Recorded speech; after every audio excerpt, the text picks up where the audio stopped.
বয়স তখন ২-২। এক সন্ধে বেলায় আমি ঘরে বসে কম্পিউটারে সিনেমা দেখছি। হঠাৎ বেল বাজল।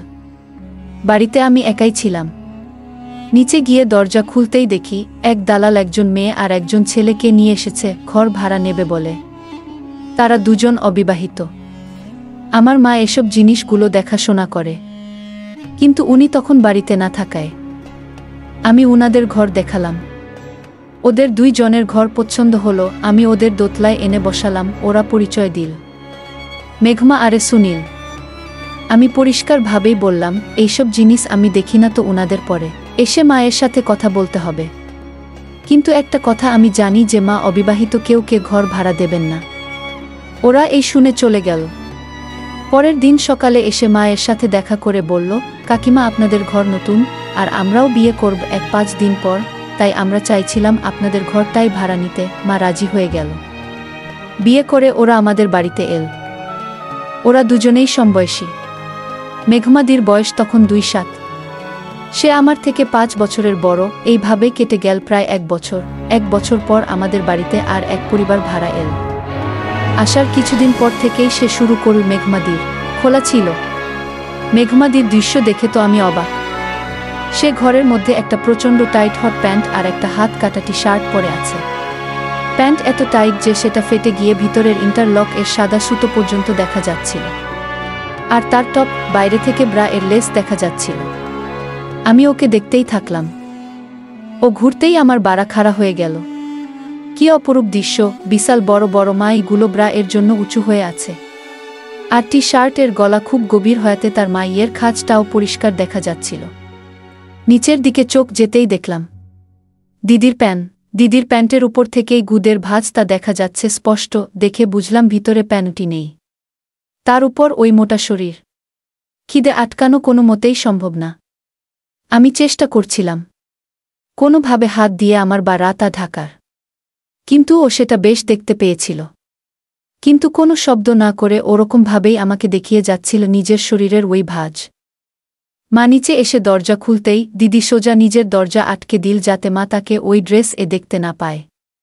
আমিও ঘরে ঢুকে সোজা গিয়ে বাথরুমে ঢুকে গেলাম। স্নান করার আগে দিদির ওই সুন্দর শরীরটার কথা ভেবে খিঁচতে লাগলাম। একদিন সন্ধ্যাবেলা দিদি আমাকে মেসেজ পাঠিয়ে বলল, ভাড়াটা দেব, তুই আয় নিচে। আমি দিদিকে দেখার কোনো সুযোগ ছাড়ি না। আমি সোজা নিচে গেলাম। দিদিকে দেখে আমার বাড়া আবার খাড়া।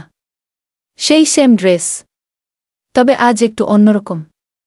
লাল রঙের টপ, কোমর পর্যন্ত, নিচে কাল হট প্যান্ট, টপের নিচে ব্রা নেই আজ।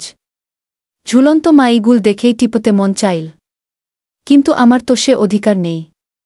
দিদির মুখ চুল সব ভেজা, মুখ থেকে জল গড়িয়ে সোজা নামছে তার মাইয়ের খাঁজের ভিতরে। ভেজা টপের উপর থেকে দুধের বোটা গুল পরিষ্কার দেখা যাচ্ছিল।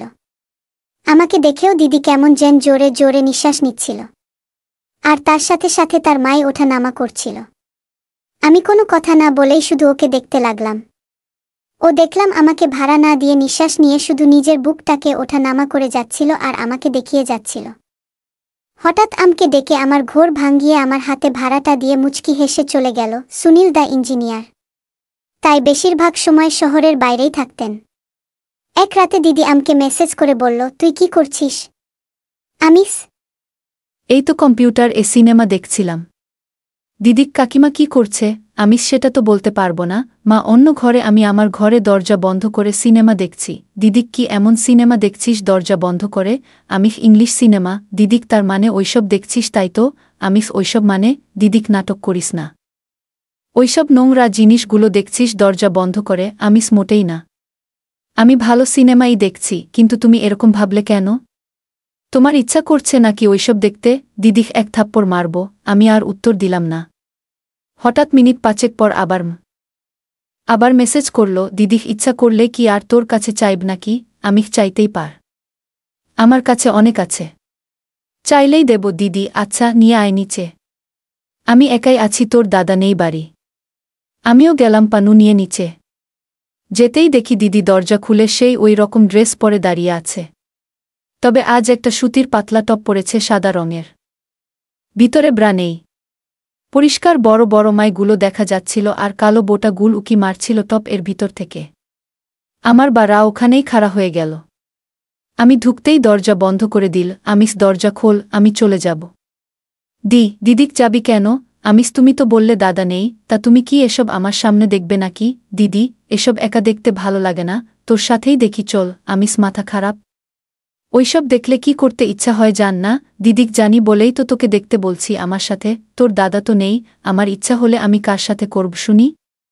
এখন বেশি কথা না বলে চালা একটা দেখি। আমি বুঝে গেলাম আজ আমার দিন। আজ দিদি নিজেই আমাকে চুদবে। তো আমিও বেশি কথা না বলে চুপচাপ দিদি যা বলছিল তাই করতে লাগলাম। আমি পেন ড্রাইভ দিদির ল্যাপটপ এ লাগিয়ে একটা ভিডিও